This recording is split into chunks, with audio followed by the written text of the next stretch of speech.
Before I do the normal entrance on the show, we have to say a huge congratulations to Ruby Riot. First and foremost, thank you. Thank you, Lars. And thank you to all the fans who reached out to us, commented on our YouTube interview with her. Twitter, Instagram, everybody who was excited as we were, who was part of the interview, who was part of that moment with Ruby Soho. We want to take a second before we do this interview, and I'm sorry, Effie, we're cutting into your time, but we just had to knock this out first and foremost. Thank you, everybody.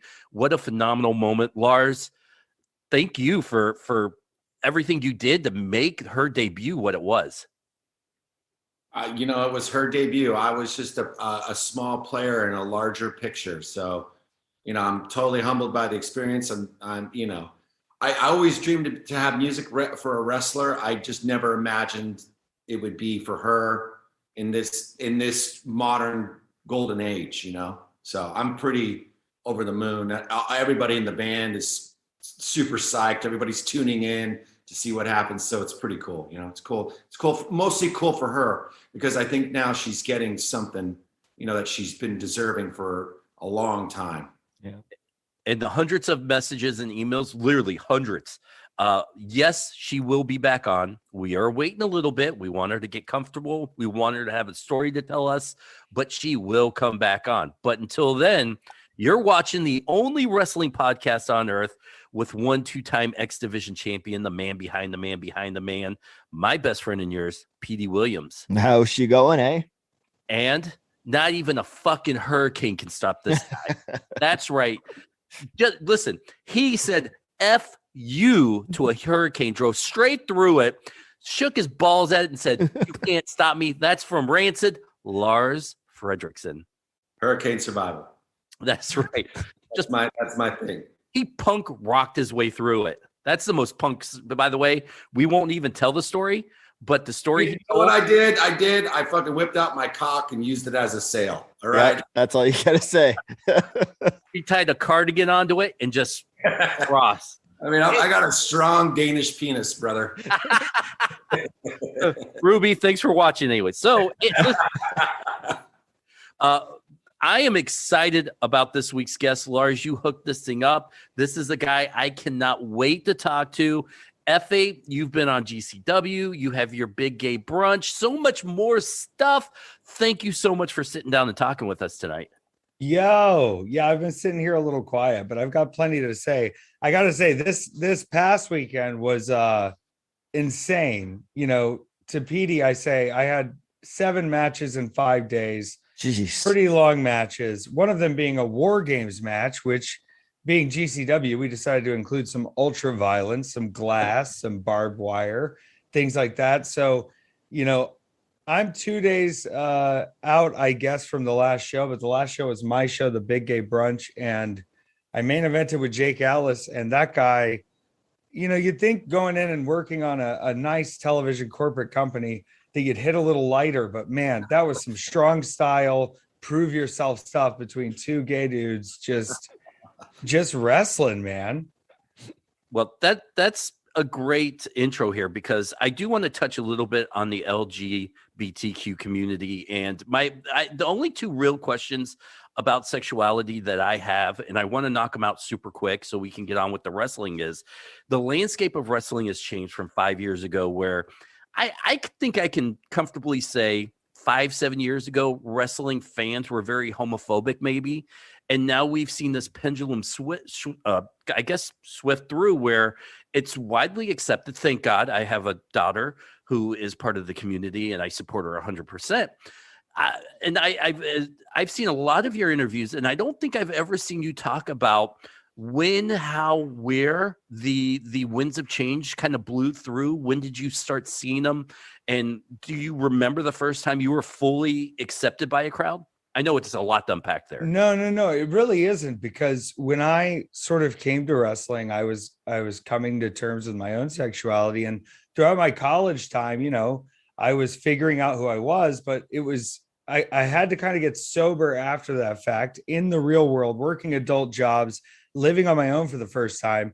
I began wrestling training the same time I was out to sort of everyone in my life. And I was working in these southern towns in Southern Georgia and North Florida and Alabama and Louisiana. And so I was going in almost therapeutically and sort of lashing back out at the people that would have attacked me. And it was very good at developing a tough skin for myself, because you're in front of people who are saying pretty horrible, slurs and terrible things, and whatever they can do to get your attention, to get you out of your character, to get you to, break from your match. And you're getting to build this wit and this sort of magic armor of performance where they have to eat their own and eat their words and sort of back off of you. And I would go into these towns, and for a few weeks, I would be this, dastardly heel, and I would lean into it, and I would be a bad guy. And, they're seeing me do stuff that is a little subversive or, a little sexual. But then over time, they're sort of saying like, well, he's a pretty good wrestler, actually, and he's pretty entertaining. And I sort of describe it distilled into this little story of like, a dad had to come up to me, and I'm pretty sure he was wearing like camo and overalls and a big hunting hat. And his kid wanted one of my necklaces, which at the time, like, I'm a merchandise guy in wrestling. That's a lot of the income of what I make in when I'm in a room or when I'm online.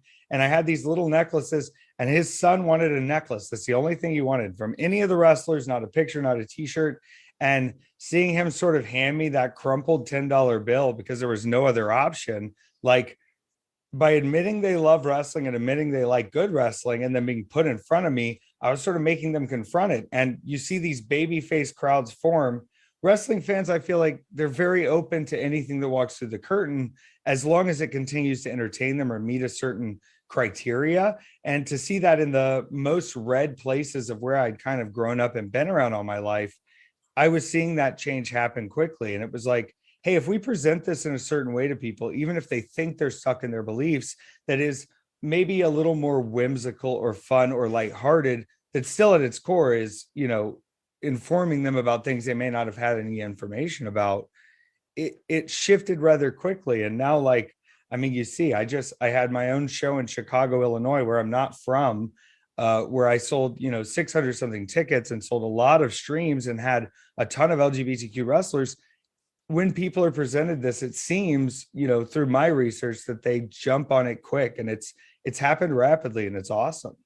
So I want to go back to, you selling like the 600 tickets and stuff like that. You got this event, the big gay brunch. Okay. So I want to know like how you came up with that.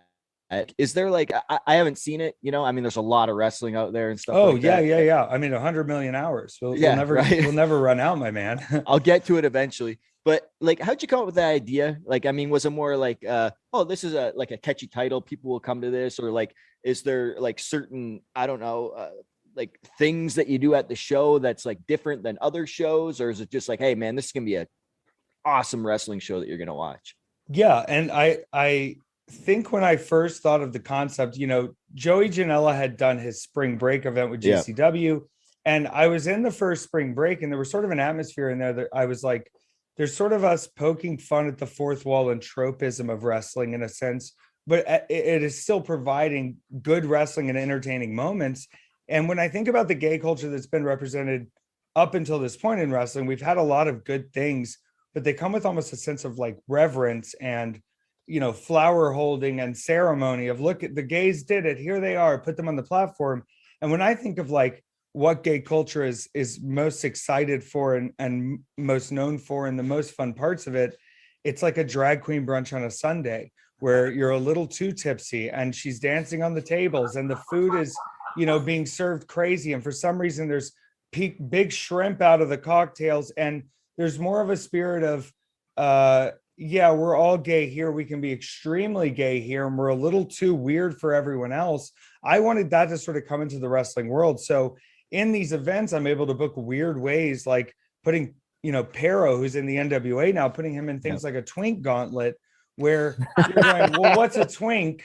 Well, a twink is, these young, kind of feminized, tight-bodied young men in the gay community. And the idea that it started with was, well, how many twinks would it take to kill a giant muscle bear like Pero? Yeah. And you get to find that out while watching an incredible gauntlet match where he gets to also highlight and put over a ton of talent from our community. the weirdness and party of that and the celebration of self more than, having a silent moment for how far we've come, and instead making that moment about let's be even louder about it and let's be even more vibrant and have more gay action and dress up even bigger. It's really exciting to see that sort of that attitude being embraced, not just by our community, but by like wrestling in general. There were a lot of varied fans there Sunday. One of the things I wanted to ask you is because any kind of like feminine character over the years in wrestling, whether it be Adrian Adonis, playing with that, or what's his goddamn name? What's that? No, fucking pigtails makeup had the Lenny Lane. Adrian Street. Thank you. Oh, I thought you were talking about. Yeah, adorable Adrian Street. Thank you very much. Yeah, but you've had these characters in wrestling. Now, did you see these guys? And was it something that you could relate to? I mean, that's one part of the question. The second part of the question is, I'm from San Francisco, so and I live from the Bay Area, so I've seen all this crazy shit before. But the second part of the question is how much of the Rocky Horror Picture Show do you take into the big gay brunch? Definitely a lot. And I think there's a participation aspect in the Rocky Horror Picture Show that we love, and taking all of those little bits of queer, weird culture and bringing them in.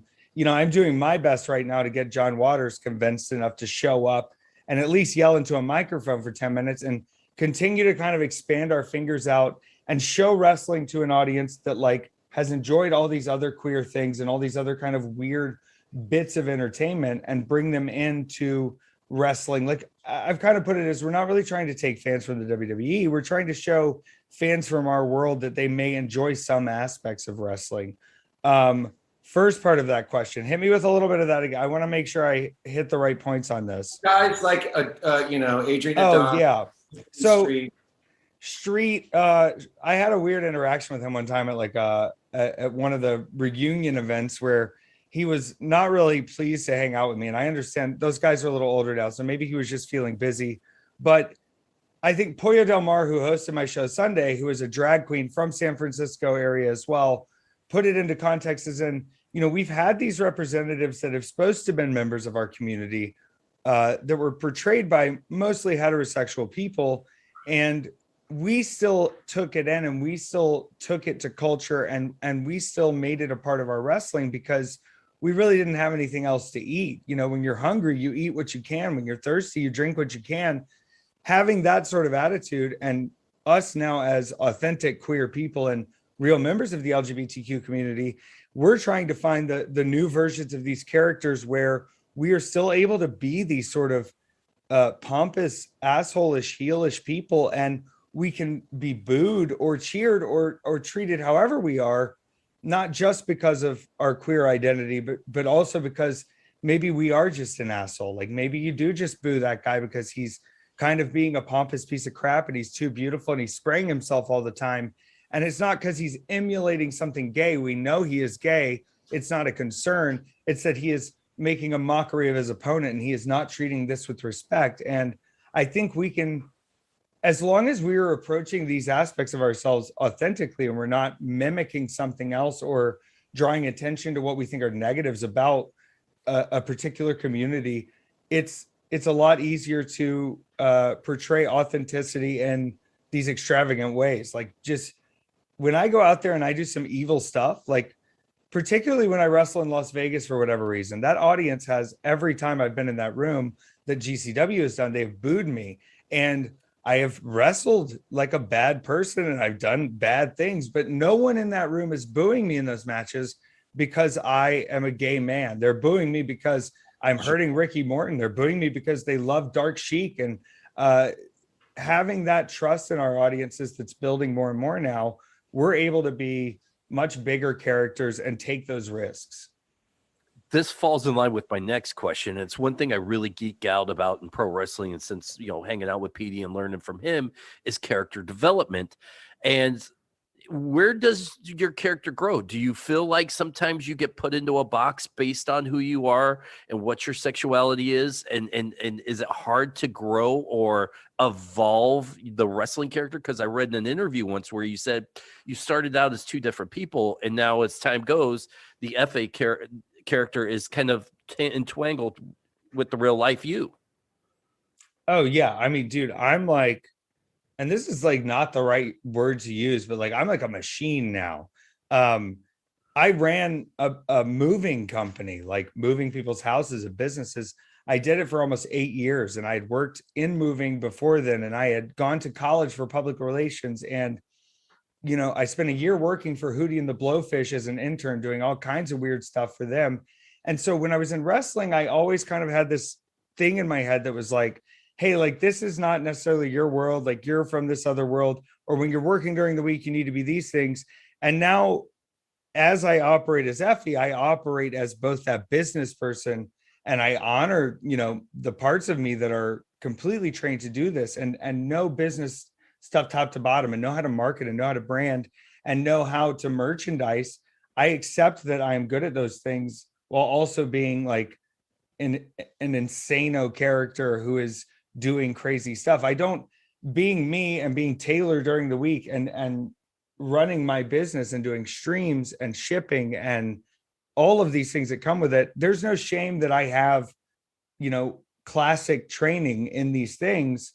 All of those things were a part of my story. And now, as I have blended into them, the hustle and the drive and the ability to want to work constantly towards being better and doing more, it's all a part of what EFFY is now. And I think it kind of shows in all aspects of like when people talk about me, yeah, they may say he's a gay wrestler, but like that's such a surface look. And I love when people have that aspect, because once they look deeper and once they start researching, which I think I'm going to get their attention in some way with as many ways as I'm sinking my fingers in.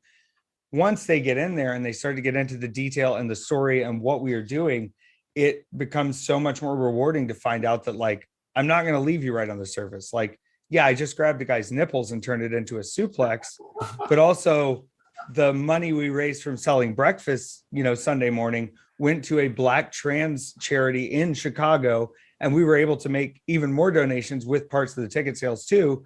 There's such a dense level to how far we've been able to take sort of the reach of what an indie should be able to do with some of this stuff. And I like rewarding the fans who are there and want to go as far as possible with it. Yeah, so you just mentioned like, with the quotes like indies, because I mean, what is an indie now? Like going back to GCW, right? I mean, you guys, I'm really watching more and more GCW now that, on Fight TV and stuff like that. And I'm really like turned on to it. I guess it was kind of like in the back before. Now I'm like, hey, I got to catch all these shows. So you guys are growing big with GCW. Do you guys feel that? And like, are you guys like, hey man, are you at that level now where you're like, we better start signing guys to contracts, kind of like, how AEW, Impact and all like Ring of Honor does? Are you guys there yet?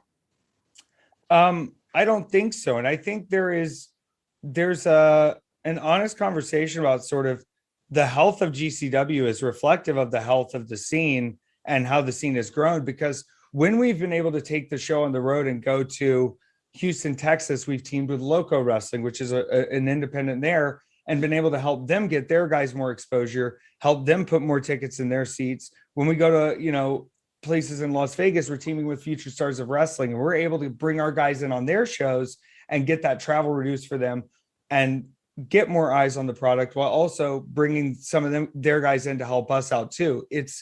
There's this give and take that GCW has benefited severely from, but it's also boosted the scene a lot and put a lot more eyes on things. I know now, like, this isn't a GCW thing, but especially with the way my Twitch audience has been, like, I run a show 8 p.m. against Vince every Monday night on Twitch. I don't do numbers like Vince, but we get pretty close on excitement levels, I would say. And the most exciting thing about sort of being able to go back to shows now is people are saying, I've been watching you on Twitch the last year or two. I'm able to come to this show now. I found out about all these wrestlers because of you. And now we're seeing guys who are making debuts on GCW or spending time on shows GCW is producing with people like me or Alley Cat or AJ Gray that highlight, hey, here's women talents that we want to highlight. Here are people from the African-American community we want to highlight. Having all those sort of extra hands to highlight, it seems like more of those people end up getting booked, and it makes such a more diverse scene. It makes people more excited. GCW has a really strong reach, but that reach is going to other places too. You know, they're saying, hey, I saw you for the first time in GCW, but we saw you were coming to our local indie too. And we realized that when our guys and girls are out there working the scene, putting in the reps, you know, getting out to shows that, you know, are growing a little bit, it's helping everybody along the way. You know, that's the best way to put it. You know, I mean, I've been watching GCW for some time now. We, you know, obviously you both know Kevin Gill. He's an old friend of mine. Yes. What up, KG? We got to get him on here, first of all. But and I thank him for you know, I must publicly thank him for connecting us. So, but one of the things I see GCW doing, they remind me of like a punk rock band. It's basically, and it's not so far fetched to me that they'd be so accepting of sexuality, color, race, creed, or religion, because that's what punk rock is. I mean, it's all accepting. If you're the misfit, you come right in, and that's kind of what I see GCW, and that's what they kind of put out there. And I think that's what's attractive to so many people. One of the things that I wanted to ask you is, I've seen you put your body on the fucking line with some gnarly motherfuckers. Now, was the deathmatch thing something that you were like, sort of, how would I say, trepidatious to do, or was it something that you were just like, fuck, this just could be another part of my art or whatever? Because I see deathmatch wrestling as wrestling. It's just another form. It's kind of like, you know, blast beats and punk rock. It's a gnarlier version of this. It still tells a fucking story. There's still emotion. There's still drama. There's still psychology. It just happened, you know, you have light tubes and tacks, and I saw you fucking take that bump on the tacks with the board. And I mean, dude, I got up and I couldn't walk. I was like, fuck. So I mean, tell me about the deathmatch thing. How did that all turn about? Yeah. So I'm going to rewind a little bit kind of on the GCW thing, because I think what's really fascinating about us in the locker room and management per se is we really have a fire under our ass, and that fire sort of translates, I think, into this really positive locker room where we're all looking at each other, challenging each other, saying, are you going to step up, motherfucker? Are you going to be able to get to that next level? I mean, there are times when you're walking in a locker room and Nick Gage is going, you know, are you fired up enough? You know, you can't bring no bullshit tonight. You can't go out there and give them half-ass shit. The people came to see a show. The people want to see it on that level. And there are nights where I'm booked in GCW to do things that are extremely silly and fun and easy and exciting. And then there are nights where I'm walking into the same venues and walking into the same places where, like you said, I'm diving into tack boards, I'm falling into glass, I'm, you know, slamming my head against stuff. And having that support in the locker room and having that understanding from the people there to go, we want the best thing possible. We want to execute whatever kind of wrestling we're doing, including deathmatch wrestling, at the most professional, entertaining level possible. I've been lucky in my foray into deathmatch where the deathmatch guys have been really impressed by me and the other wrestling that I do. And they wanted me to kind of be a part of the scene. And I've always been fascinated by it. It's exciting. I kind of joked during COVID. That like there was a lot of deathmatch going on across the country during COVID as safely as possible. I mean, it is, if deathmatch wrestling was any more over, the government would shut us down because they would see us in this room with glass everywhere and crazy panes of glass exploding and people getting stuck with barbed wire and weed whackers and fire. I mean, I fought Pero in Orlando, Florida, and I fell off of the stage of the sound bar through a pane of glass and a door and a bunch of chairs while it was on fire, covered in lighter fluid, soaked up. This is insano adrenaline rush, experience junkie stuff that can just be silly stunt jackass work. But when you pair it with that story, like you said, everything is just a bit to the story. And when you add these elements of danger and the death being, very imminent. You're next to a lot of glass and people go, oh, they know it's just surface cuts and it's this and this. And it's like the death comes in sort of the inertia of the whole thing of there is a chance, there's an odds there that something is there. And you're going, I know these guys are trained, but how can you really be trained to do this? And especially after being in that War Games match this weekend with some of the best deathmatch guys around right now, there's a way to do it. And there's a way to do it where it still hurts. I am still sore. My tongue hurts so fucking bad right now, guys. I did, I had Eddie only put cigarettes out on it. Yeah, but Ricky Shane Page broke light tubes off in my mouth. Yeah. And I spit him back in his face. But at one point in the match, you're wrestling, so your mouth gets a little dry. There's a lot of stuff going on. You're not trying to inhale stuff.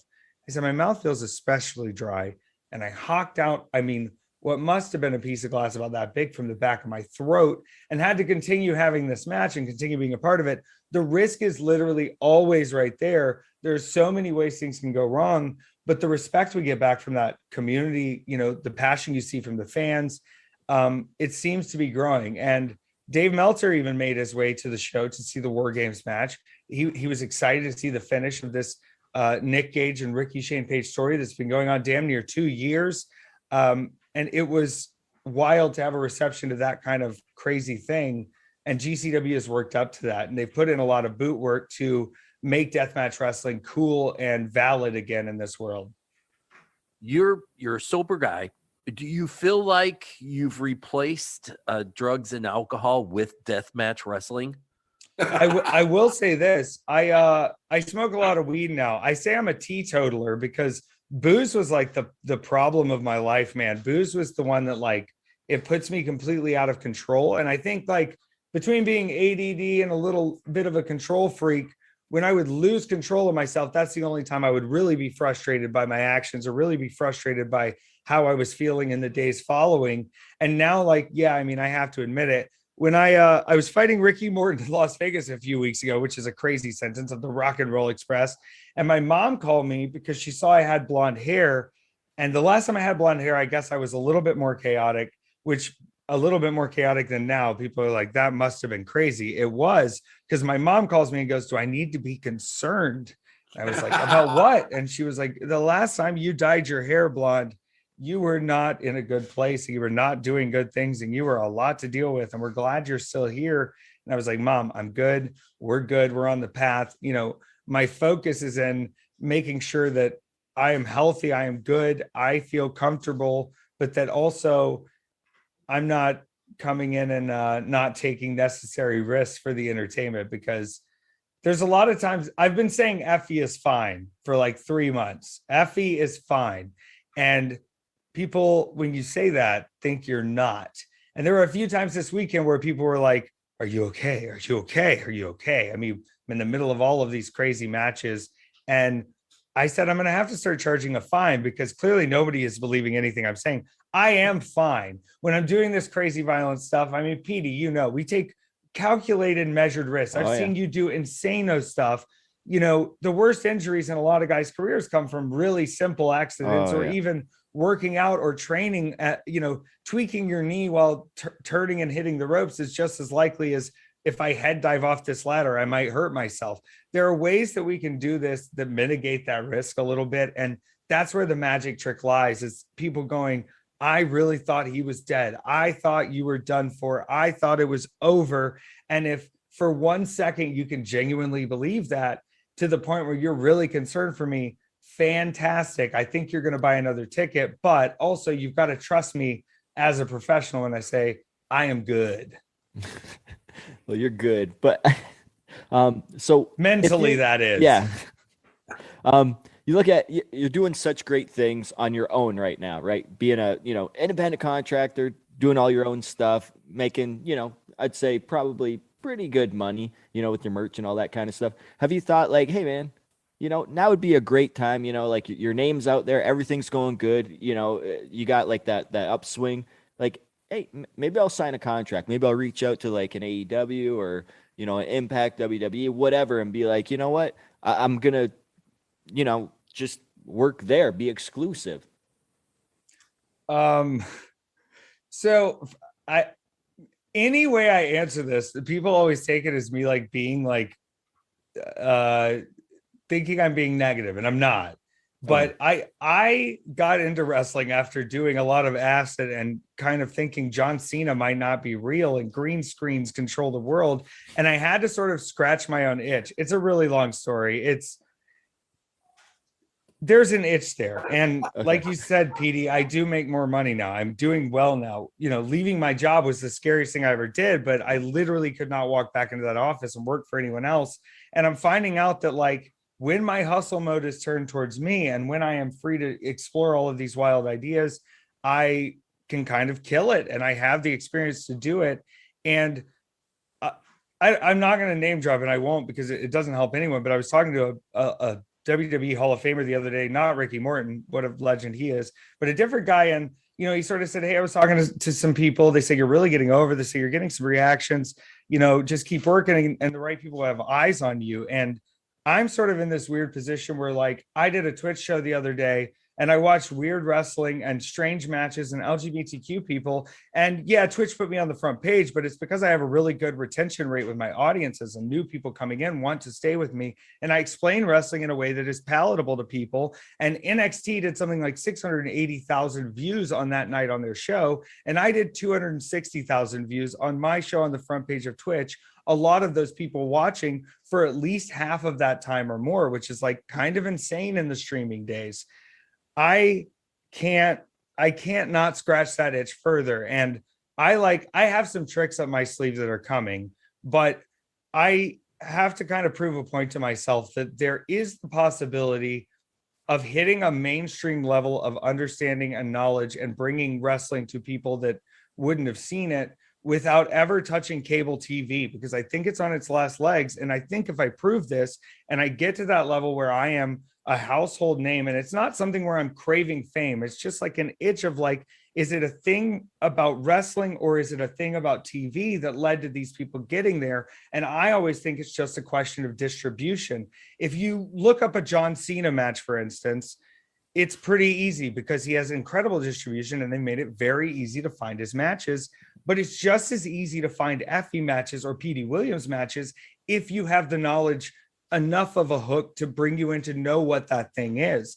And as things like Twitch grow and things like TikTok grow and my Twitter reach grows and wrestling grows, and we are able to reach people to buy tickets and stream our shows and buy our pay-per-views more than ever, I have to see that it's not necessary to ever need that elbow rub of a TV company to get to that level. And like, we had 1,500 tickets sold to the show Saturday night in Chicagoland area in Hoffman Estates. And yeah, it's running the same time as AEW.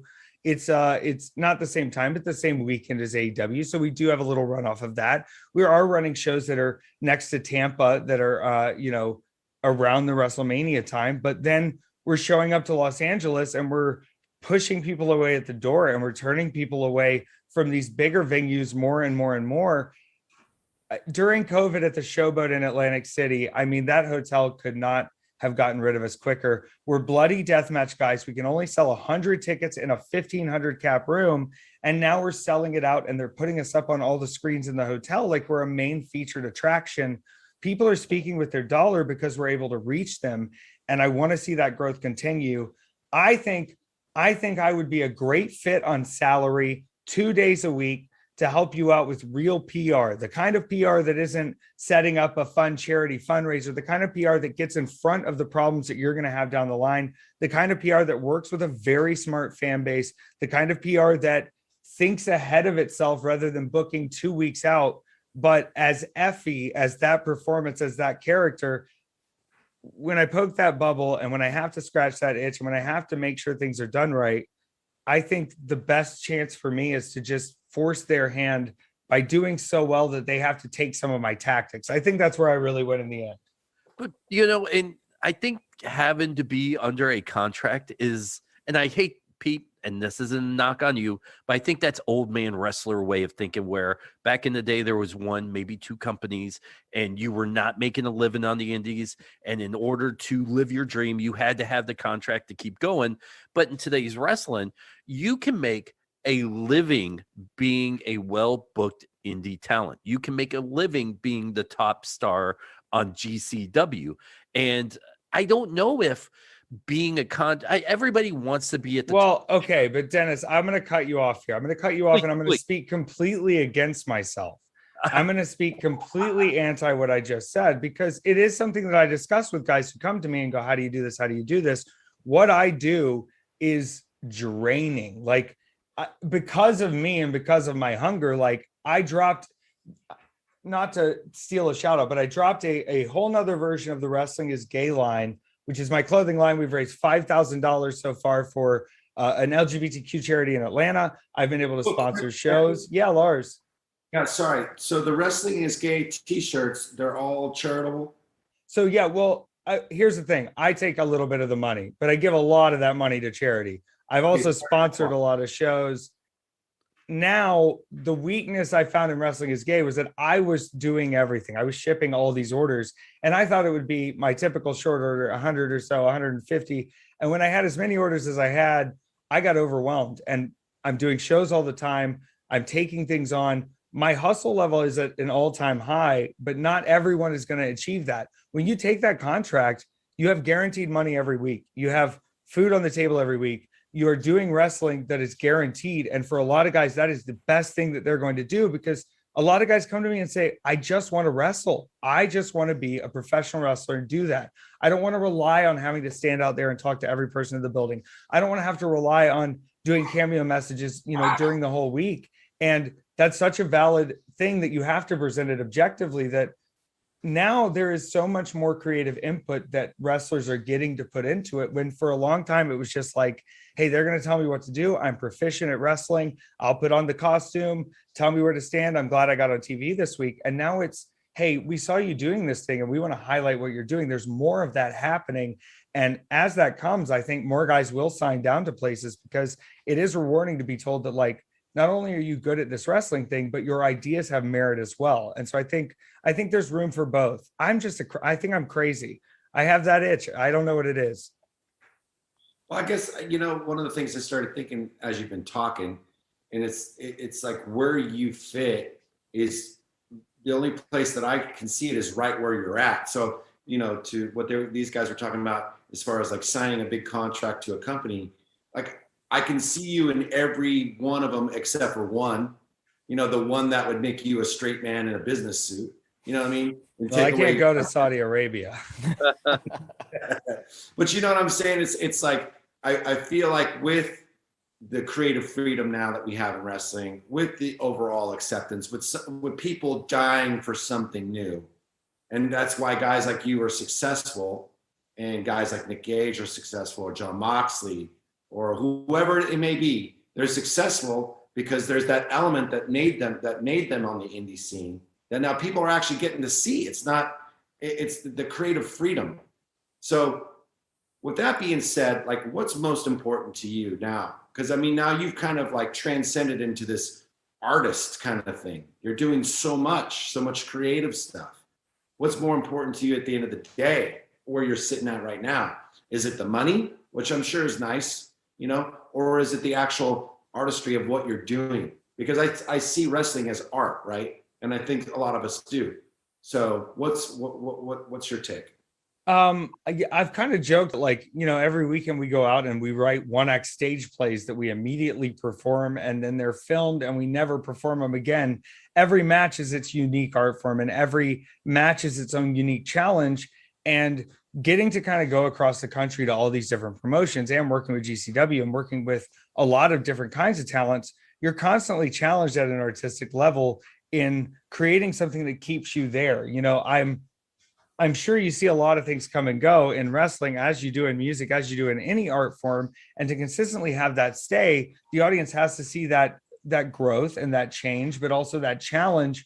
But I think where I'm at now, and I have to explain it almost in a selfish way, because I want to see the health of our scene out here grow, because I want longevity in the independent scene. So now it's putting on these shows that are going to put new eyes on talents that are in places across the country, and getting to put people in places where their talents are highlighted, and they're not just used as like, well, go do the gay popcorn match or go be the silly match here.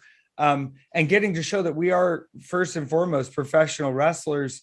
You know, the show this weekend that we did, it's all rainbows on the advertisement. It's me. I mean, the first thing I really need to do is get a little less over so I can take my face off the shows, because for people that don't like me, they're looking at this and it's rainbows and sparkles and me with a big smile.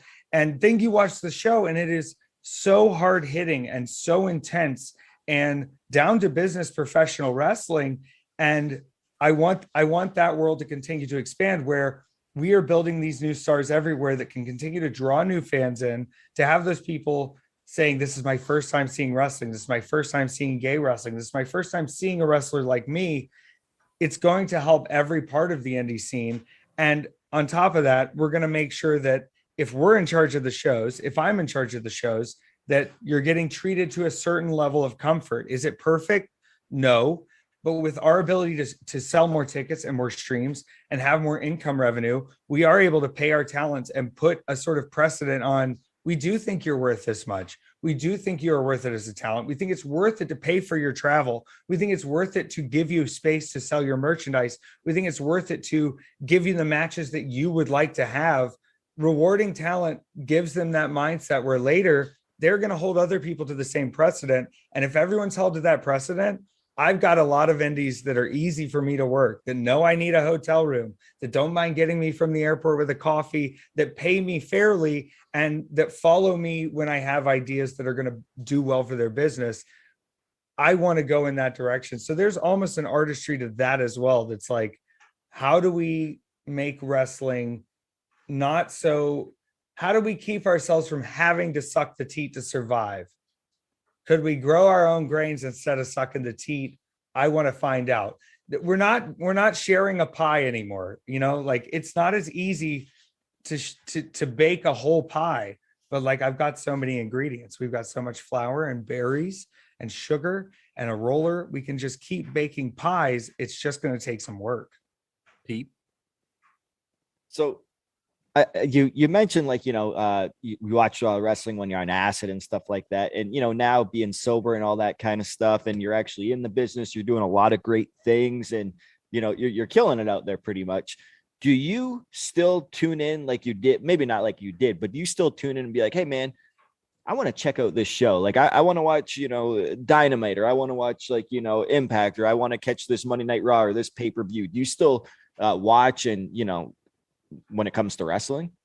Oh yeah, I think 100%. And now, like, getting to see your friends out there, having that time in your career where you're going, I knew that person when they were not that good, or when they were not that together or polished or over, and seeing them flourish. It's like, it's incredible. And I like to keep my ears shut. And especially even when I hang out with these people as friends or I see them around, I don't want to hear anything, because there are still times where, like, as a fan of wrestling and a wrestling fan, like, how cool was Sunday seeing that many crazy debuts and thinking of how many dream matches they're going to have. But I also think it, like, the youth of their roster and like the matches they're going to have. Like, I saw Dango Garcia this weekend, which, like, I've known Dango Garcia a couple years now. He's, already grown so much. He's, still looks boyish, but he's like become such a mature dude. And I got to just like fist bump him at O'Hare on the way out. And I'm thinking here, like, CM Punk is like requesting a match with this guy. Like, he was beating him up last week. Like, Daniel Garcia is out there with Darby Allin. He's out there on Dynamite. And this is a guy who, no, he doesn't have as many reps as someone who's been in the business for 10 years. But every person he's getting in front of that understands wrestling and likes wrestling is going, there's something authentic about this cat. There's something real about this cat.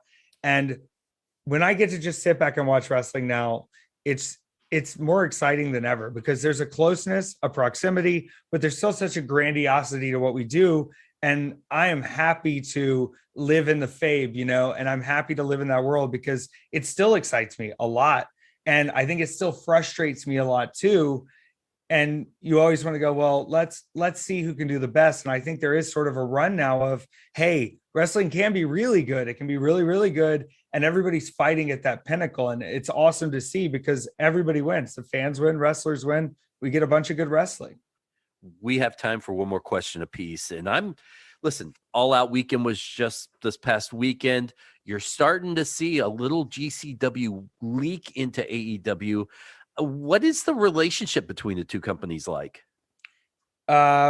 Oh man, do I give the? I don't give the. I'm not going to give the clickbait answer here. The we real tried. answer is this. The real answer is this. AEW has been really receptive. Working. I think starting with Janela, and I think Janela at first had to prove himself in there, and he was put in a position where, he had to show that he was a real professional wrestler, because I think a lot of people want to go, well, Janela, he's the weirdo who does the yarder matches or does whatever. But the fact is, like, Joey's a really good pro wrestler, and I've been in the ring with him, and I've spent enough time with him, and I think he's built that trust up now to where he's started to pitch these things that are very GCW centric. And you could go, oh, well, he's a mark for pitching his own company. But there is something so raw and authentic and sort of outlaw and outside the bounds of what a television company can do, that it makes those guys who've sort of been on TV really excited. Because if you've only been in that environment, if you've only been in that, hey, we work for TV, this is how we do it, this is the way we do it, versus hey, here's a dumb idea, and you go, well, fuck it, try that dumb idea, I hope it works, and it could be something really exciting. They seem to have a hunger towards the art that we're making, and they're allowing us into their world, which is really cool. Like, Nick Gage did deathmatch on TV with Chris Jericho. What an insane sentence to say about someone who, like Nick Gage, died doing a death match, was helicoptered out, went to prison for robbery, and is now someone I consider a close friend who, like, comes to me and helps me and gives me advice and treats me like an equal. I said, Nick, I think we're the king and queen of GCW now. And he said, that's because we're our fucking selves, Effie, and that people respect exactly that like shit. Yeah, it sounds exactly like him. Oh, that's awesome. The real, like, with Nick Gage, I've got to wrestle him before, not in a death match. Awesome guy, I want to say. I lie to people and say, like, it was the scariest thing. Oh yeah, like, but to be in the ring with. But yeah, I would work him any day of the week. He's such a great, I guess, just call him crowd worker. connection, yeah, man. Yeah, and that's gonna lead me to my next question. Why, like, what do you think the secret is? Like, you have such a strong connection with the crowd, just like, like a Nick Gage. Like, there's only, like, I would say, a handful of individuals out there like yourself. Like, it's rare. What's the secret? Like, is there a secret? Like, yeah, there's a secret, which I almost call it a shortcut. And not everyone is like me, and you don't have to be like me. And I'm sorry that I take this shortcut, but I remember talking to my mom early in life where I was like, Mom, why do we attract the weirdos? Like, weirdos just are, like, magnetized to us. And she was like, it's because we listen to people genuinely, and you should always listen to people genuinely.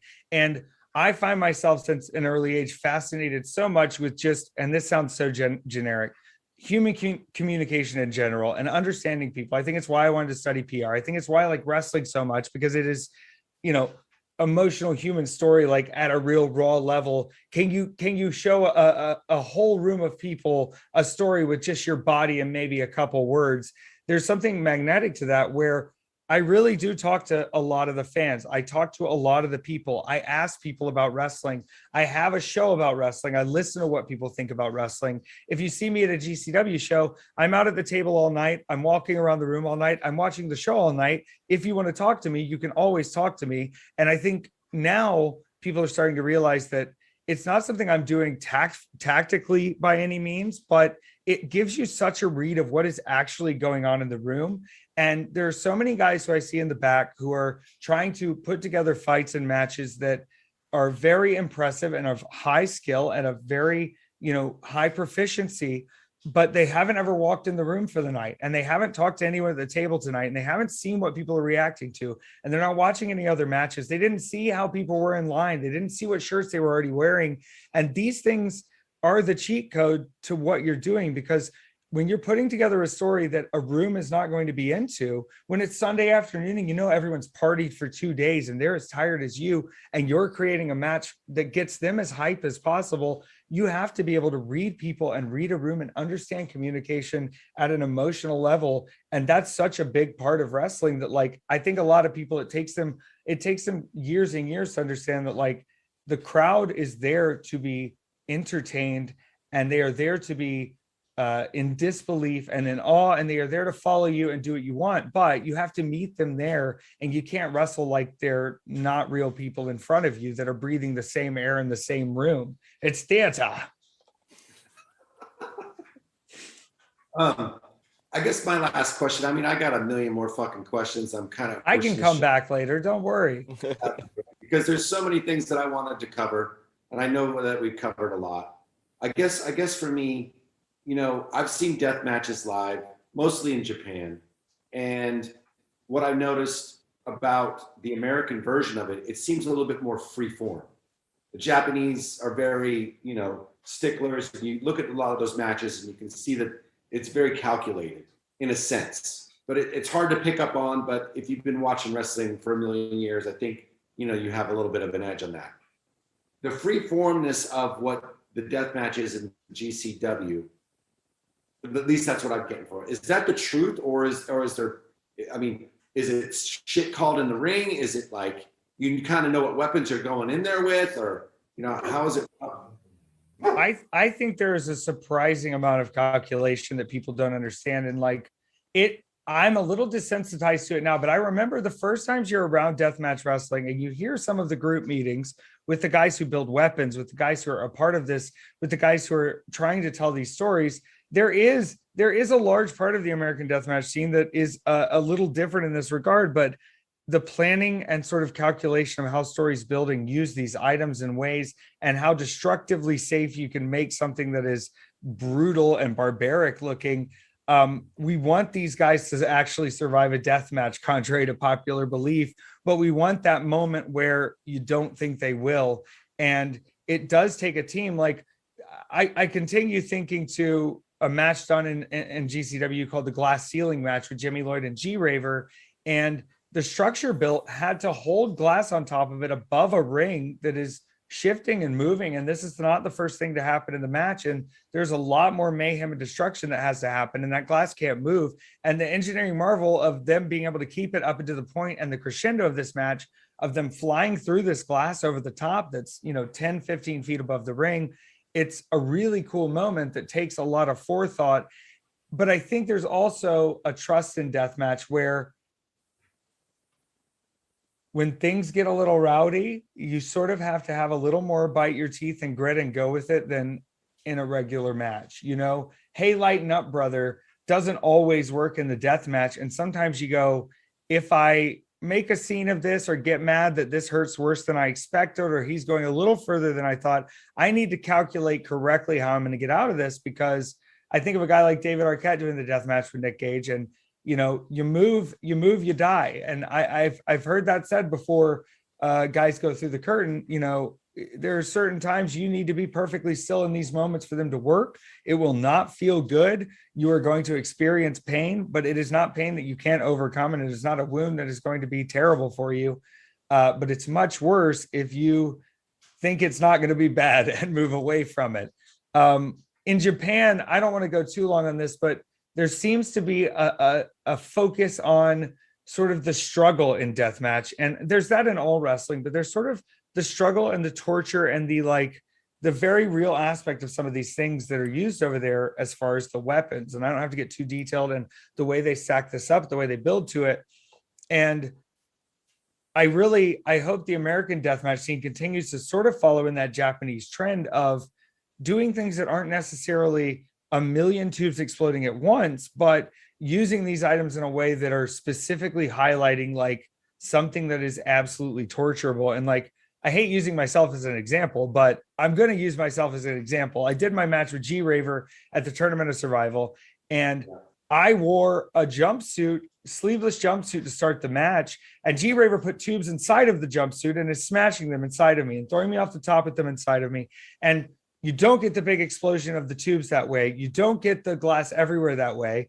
But I stand up and the glass all comes out of my ass. You see all of this glass come out. You see the blood start to pour through the back of this white jumpsuit on me. And then he gets it off me and hangs me up top towards the later part of this match. And I've got wounds all over my back because you know it's just been mashed in. And he dumps the salt and vinegar chips all over it, mashes them all in the wounds, and does a big backbreaker onto me. That is really the kind of pain that people go, oh, that's horrific. It's not the biggest explosion. It's not the craziest thing, but I have built up in the storytelling these moments of deathmatch where like at that point you're going, oh, his back must be hurting and G Raver's going to jump on him. Oh, wait, that's salt and vinegar. Well, just real quick, I watched that match with my 9-year-old. Okay, he's a little bit more mature for his age. I love it. When that spot happened, that's when he cringed the most because he's had a cut on his finger. Yeah. He's had salt and vinegar chips. And that's when he goes, oh my God, that's gotta hurt. And it was not that you took a backdrop on thumbtack board. It was the fact that you got salt and vinegar chips rubbed all over your back as you're sitting on the top rope. Yeah, it's communicable pain, I guess, and suffering, and doing that one hurt really bad. I'll be honest, that's the worst thing I've ever felt in my whole life. There wasn't any acting when I was screaming during that one. My God. Horrible. Hold on one second. I got one more question. I'm sorry. Okay. No, you're good. I'm not going anywhere. All right. You've been in the ring with some tough sons of bitches. I mean, you mentioned Nick Gage, who's died. You mentioned G. Raver, who basically died. There's so many more. There's countless others. You don't have to name names. Who's the toughest, and who's the one that you're in there where you're like, fuck, I'm actually legit nervous. Matt Justice is the toughest man I've ever met in my whole life. A lot of people don't know he worked at WWE Developmental for a while. I mean, the guy's been in the game for 15 or so years. And nowadays in GCW as a tag champion with Mance Warner, he's doing a lot of hardcore shit that isn't really tag team wrestling by some people's standards, but the man really understands wrestling and he's like a philosopher like no other. He's crazy tough. But I want to highlight who I was the most scared to be across the ring from, which was Homicide. Scariest thing of my life, man. And, Brett from GCW called me the day before this. We're doing this 24-hour wrestling stream, man. And the show's going to go all night, and cards had to change. We had to have people COVID tested, and we had to have people do the right thing. We had to have people in and out of the building. And last second he said, hey, can you do a show on the midnight match too? I said, yeah, man, I'll do a show on the midnight match. It's not a problem. I was all right. And then I got to the building and he goes, hey, you've got Homicide at midnight. So he didn't give me any warning. He didn't give me any let know. And man, Homicide is dead serious about everything. And it was an honor, but I don't know if I'll do it again. It was scary as anything. And Nick Gage is scary. But I can't read Homicide. You know what I mean? I've been in the ring several times with Homicide, and actually, man, I don't even want to. So he gave me the Cop Killer, Gringo Killer, whatever, and it was on. Man, I couldn't. I actually, it was the first time I actually couldn't sit up. Like I couldn't flex my stomach to do a sit up. Like I had to be carried out. He doesn't set you down on that one. No. He don't set you down. So it is a driver. Not all of the things called drivers are drivers. But that's a driver. It was a folder. So I kind of I've been in the ring several times with them. That was the first time I took it, and I said, you know what? He's been really good with me all the other times. Yeah, we'll do it. Bad mistake on my part, because I'm like, nope, never again. Never again. Yeah, he was also a guy who said, hey man, I'm 44 years old and I'm gonna blow you up, bro. And then I got to the back and he goes, did I blow you up, bro? I go, yeah. And he goes, I told you, bro. And it wasn't mean or spiteful. It was just like he knew, and he did. Oh yeah, no, he can go, definitely. Oh, he can go. Well, FA, where can people find you? You have your, as you said at the beginning of the show, your fingers in so many different pies. Tell people where some of these fingers and pies are. Yeah, everything you're going to find is under the name EFFY Lives, Lives, EFFY Lives, EFFY Lives. It used to be Kill Effie, but they couldn't. So now I live. EFFYLives.com if you want to book me. EFFY Lives on Twitter, on Twitch, on Instagram. I also have a pro wrestling tee store, but also the big put over right now is Wrestling is Gay just went live. This weekend, we dropped a bunch for the Big Gay Brunch in Chicago. But now wrestlingisgay is the website. And being the businessman I am, I also bought footballis.gay and sportsare.gay, and it goes to the website too.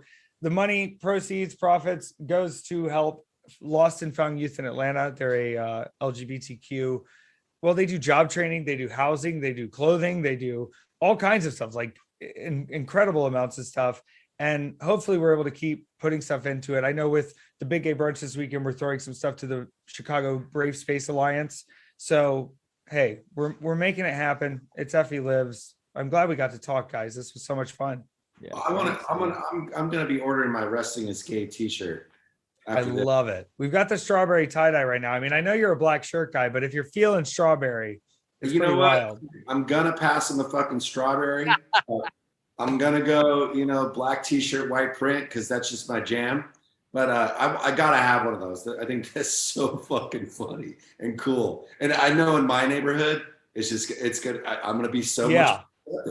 I appreciate people being willing to have bold conversations, because if you forget you're wearing the shirt, someone will remind you. There's a lot of bold conversations to be had when you're wearing a shirt like this. Well, the funny part I was thinking about is like, how am I going to explain this to somebody if I'm just randomly rocking the street or just forget I have it on? Go out my pod. Somebody's just kind of looking at me like thinking I'm maybe they take it the wrong way. Yeah. I think hopefully it's cutesy enough that it doesn't look that aggressively wrong. But think about that guy. Think about the guy who negatively wears that shirt out so proudly. Like, you know what? I hate Hulk Hogan so much, and that stupid fake bull crap. I'm gonna tell everyone I meet today that it's gay. I'm gonna piss off the large, growing gay community that's becoming more accepted. I'm gonna piss off the pro wrestling fans who are happy seeing Punk's back. I'm gonna have everybody on my back, and I'm gonna be mean about it. So what I've found is it's a fascination. There hasn't been a lot of negativity. I did have one guy, he goes, how do you advertise gay wrestling? He said, I did TV ads for years. How do you advertise gay wrestling? And I was a little quippy and I said, well, you just tell them they're allowed to come there and not be treated like shit. And they pretty much show up. And it's exciting that it's becoming an advertisable thing to have our shows open to everyone, have the people here. It's been a really fun ride so far. Effie, thank you so much for hanging out with us tonight. We were super excited when we found out you were coming on, and we don't say this a lot, but we definitely want to have you back on. I think there'll be plenty to talk about. We've got a lot coming in the future, and I'm sure you guys will be up to some stuff too that we can always delve into. For sure. Guys, thank you so much for checking out this week's Wrestling Perspective. Almost like Effie, just Wrestling Perspective everywhere you go. Rate, subscribe, comment, tell a friend. This podcast is gay. And Wrestling Perspective is gay. Yep. I love it. It's awesome. Okay, so gay. The best I'm gay. gay now. We all are. Let's join it We're up. all gay. That's right. Effie, thank you so much. Thank you.